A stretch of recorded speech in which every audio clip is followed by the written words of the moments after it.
Alright, in this video we're going to go over enumerations.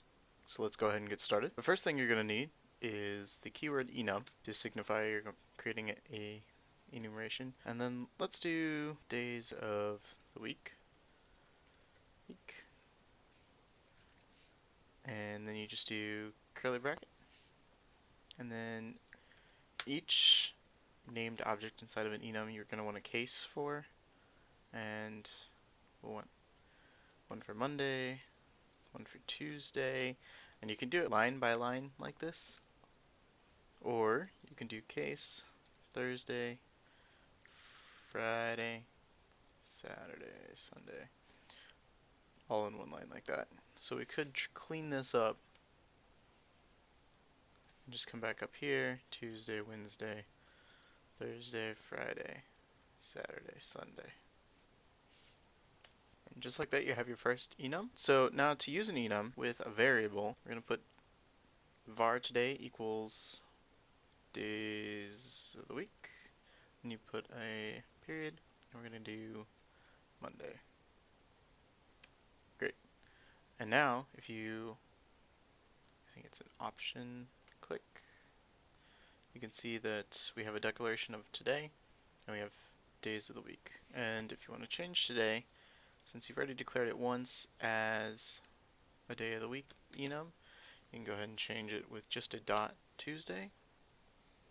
You'll see that it still is declared as a day of the week object, and then it equals Tuesday. I believe you can also print it, so let's go ahead and do that. If we print today, we get Tuesday back. Okay, so you've already gone over switch statements, but real quick I just wanted to show how to use a switch statement with enums.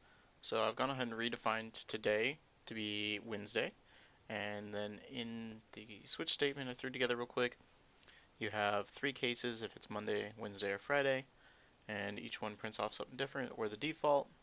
We have a fourth print off option, so if I run it, you'll see that the text from Wednesday pops up, and if I were to change it to Tuesday, we're going to get the default text to pop up.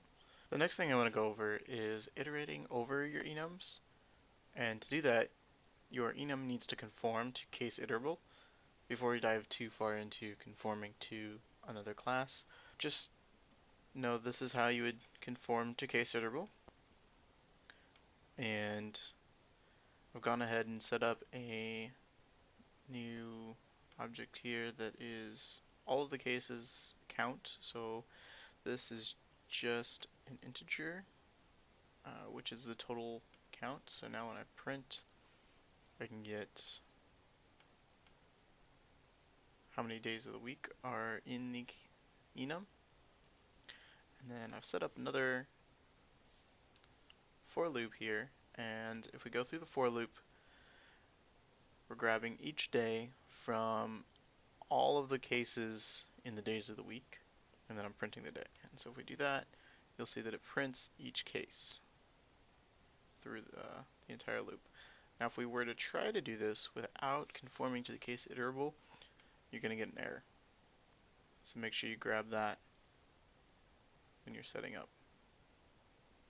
For this next example, I've gone ahead and set up a new enum, this time as playing cards face value.